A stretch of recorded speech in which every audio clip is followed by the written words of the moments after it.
দর্শক শুভেচ্ছা নেবেন। ফ্রান্সের রাজনীতির মাঠ এখন গরম, কারণ আর সপ্তাহ 10 দিনের মধ্যেই ফ্রান্সের জাতীয় নির্বাচন।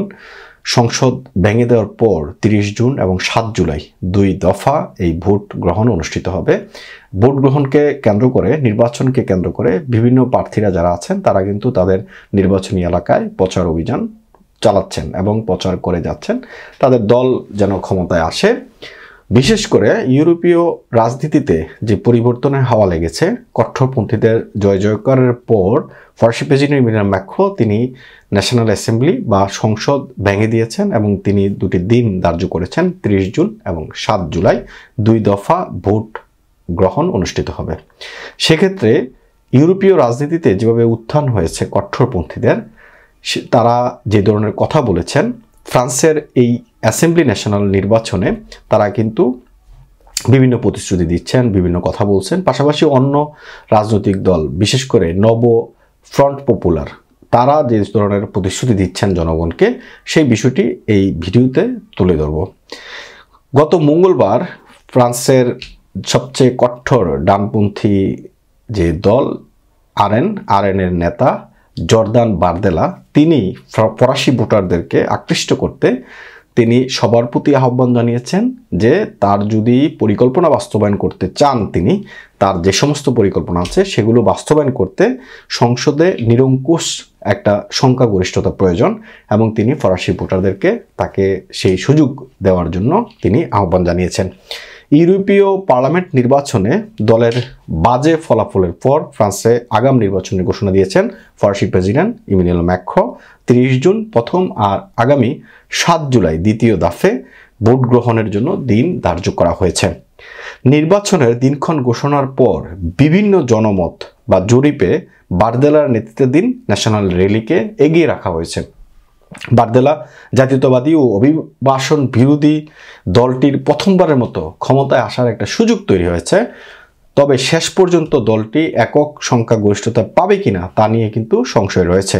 ফ্রান্সে সংস্কার আনতে চান জানিয়ে ভোটারদের উদ্দেশ্যে বারদেলা বলেন, একক সংখ্যাগরিষ্ঠতা ছাড়া এটা সম্ভব নয়। তিনি বলেন, কার্যকরভাবে সরকার পরিচালনায় আমার একক সংখ্যাগরিষ্ঠতা প্রয়োজন।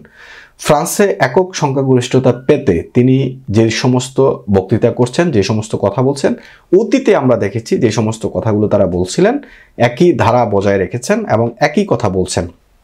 বারদেলা আসলে যে ধরনের কথা বলছেন তার মধ্যে সবচেয়ে বড় বিষয়টি হচ্ছে তিনি ফরাসি জাতীয়তা পাওয়ার অন্যতম যে শর্ত, সেই শর্ত তিনি বাতিল করতে চান। অর্থাৎ বিদেশিদেরকে সহজে যেভাবে নাগরিকত্ব দেয়া হতো, এই সমস্ত শর্তগুলোকে তিনি আরও কঠিন করতে চান। তাছাড়া বিভিন্ন বিদেশি যারা অপরাধমূলক কর্মকাণ্ডে জড়িত রয়েছে তাদেরকে দ্রুত ফ্রান্স থেকে বহিষ্কার করার তিনি ব্যবস্থা করবেন।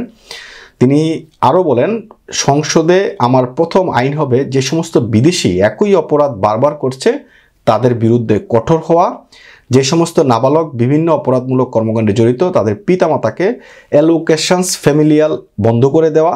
এবং তিনি প্রেসিডেন্ট ইমানুয়েল ম্যাক্রোকে প্রধান প্রতিদ্বন্দ্বী মনে করেন না। তিনি মনে করেন বাম দলীয় জোট যে নব ফ্রন্ট পপুলার, তারাই হচ্ছে এই ডানপন্থীদের প্রধান প্রতিদ্বন্দ্বী। এখন আসুন, যারা বামপন্থী নব ফ্রন্ট যারা ঘোষণা করেছে তারা আসলে কী ধরনের প্রতিশ্রুতি দিচ্ছে এবং তারা কারা কারা মিলে এই নব ফ্রন্ট গঠন করেছে, এই বিষয়টি জানাবো।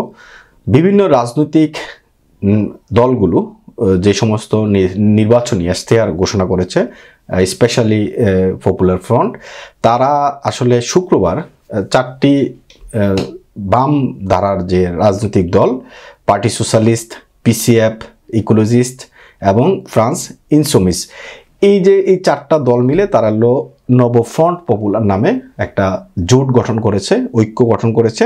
তাদের নির্বাচনী ইশতেহারে রয়েছে তারা যে প্রতিশ্রুতি দিচ্ছেন ভোটারদেরকে, স্মিক যে স্যালারি আছে সেটা মিনিমাম 1500 ইউরো করবে এবং অবসর ভাতা মিনিমাম 1600 ইউরো করবে।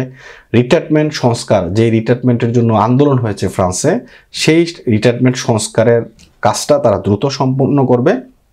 খাদ্যদ্রব্য, জিনিসপত্রের দাম, তেল, গ্যাস, এগুলোর দাম যেভাবে হু করে বাড়ছে সেটা যেন না বাড়ে সেদিকে তারা খেয়াল রাখবে। অ্যালোকেশন ফ্যামিলিয়াল যেটা আছে সেটাকে বাড়িয়ে দিবে। এই ধরনের প্রতিশ্রুতি দিচ্ছে যারা নতুন যে জোট, বাম দলের যে জোট, তাহলে প্রশ্ন হলো ফ্রান্সে যারা বাংলাদেশি আছেন, নতুন ফরাসি নাগরিকত্ব অর্জন করেছেন বা আগের নাগরিকত্ব ছিল, যাদের ভোট দেওয়ার সুযোগ রয়েছে, তারা আসলে যে সমস্ত রাজনৈতিক দলগুলো অভিবাসী বিরোধী কথা বলছে, অভিবাসীদেরকে বিভিন্ন ধরনের বক্তব্য দিয়ে ঘৃণা ছড়াচ্ছে, নাকি যারা অভিবাসীদের পক্ষে আছে, অভিবাসীদের নিয়ে কাজ করতে চায়, এই সমস্ত দলকে ভোট দিবেন, এই দায়িত্ব কিন্তু ফ্রান্সের বাংলাদেশি ভোটারদের, অর্থাৎ ফরাসি ভোটারদের, যারা বাংলাদেশি থেকে ফরাসি হয়েছেন, যাদের সুযোগ রয়েছে ভোট দেওয়ার, তারা কাকে বেছে নেবেন এই সিদ্ধান্ত কিন্তু নিতে হবে আপনাদেরকে। মনে রাখতে হবে, যদি কোনো কারণে যেই জরিপ বা যা বলছি আমরা, যেভাবে দেখছি, যেভাবে উত্থান হয়েছে ইউরোপীয় রাজনীতিতে আরএনএর, যারা কঠোর অতি ডানপন্থী, তাদের যেভাবে উত্থান হয়েছে, ফ্রান্সের রাজনীতি যদি তাদের উত্থান হয়, তাহলে কিন্তু বিদেশিদের জন্য সমস্ত যে পরিকল্পনা সেগুলো তারা বাস্তবায়ন করবেই।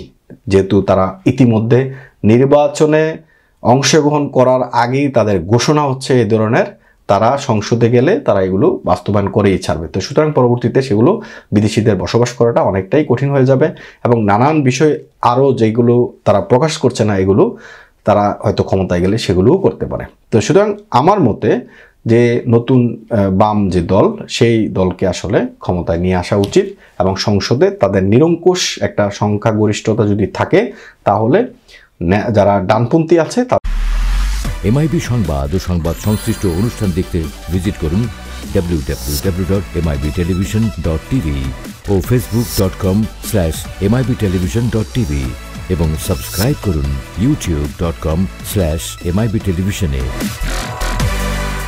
এমআইবি টেলিভিশন, সত্য খবর, সঠিক খবর।